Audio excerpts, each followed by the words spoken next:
Hello and welcome to Speedy Finance. In today's video I'm going to discuss how to retire in 10 years starting with a net worth of $0. This goal may sound unobtainable to many, and it certainly is an ambitious goal. However, many people have done it in the past and many people will do it in the future. So the number one thing to focus on if you're trying to retire within 10 years is your savings rate. So in order to retire in this time frame, you're going to need a savings rate of around about 70% of your net income. Now obviously that is difficult to achieve, and the higher your income level, the higher the probability that you will have of being able to achieve this savings rate. So if you earn, for example, $100,000 per year, it's much easier to save 70% than if you earn $10,000 per year. However, no matter what your income level is, if you are able to achieve this savings rate, you should be able to retire within 10 years. Now there are some assumptions that are involved in this calculation, which I will discuss throughout the course of this video. I'm going to go on to networthify.com. We'll plug some numbers in and we'll discuss how to go about achieving this goal. So let's get into it.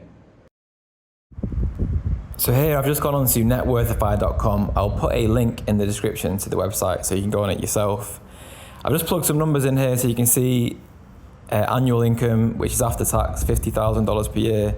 Savings will be $35,000, expenses therefore $15,000 to give a savings rate of 70%. These figures are just for to give an example. No matter what your income is, as long as your savings rate is 70%, the same maths and the same rules apply, and you should be able to retire in the same time frame. So if your income is $10,000 per year or your income is £5 million a year, whatever it is, as long as your savings rate is 70%, you should be able to retire in this time frame. So I'm just going to go through some of the assumptions that this model makes. So the first one is that your annual expenditures will be equal to your annual expenses when you're in retirement. So your annual expenses will be the same in retirement as they are whilst you're working. The second assumption is that you won't draw down on the principal, so you're only going to live off the returns that your investments make. So therefore your net worth will never decrease. The current annual income figure, so the one that I quoted there, 50,000, is the figure after tax. So it's the after tax take home pay figure that you need to calculate from. And the annual return on your investments will be after taxes and inflation. So here's just a graph showing how long it will take you to retire depending on your savings rate. So you can see with our figure of 70%, it should take you 8.8 years.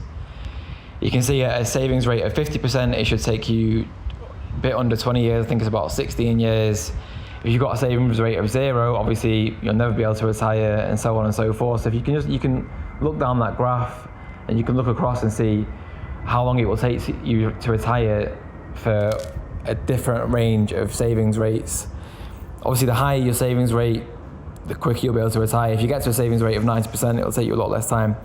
So here's just how it'll work in practice. So you can see in year one, your income's 50 grand, expenses 15,000, and your return on investment. So the assumption in this model is that you're going to get a 5% return on your investments after taxes and inflation. So if you invest in a decent low-cost ETF, for example, one which tracks the S&P 500, that has averaged about a return of 10%. So if you take off 2 to 3% for inflation and a couple of percent for taxes, then that 5% figure should be achievable. And you'll see that by the end of the 8th year, the return on your investments exceeds your expenses. Now, I would personally recommend working for probably another year or two after you've reached that point, so that you can build up about 2 years worth of living expenses in cash, so that any time that the market is down, you don't have to withdraw any of your investments. If you enjoyed this video, please give it a thumbs up, subscribe to the channel, and I'll catch you in the next one. Thanks for watching.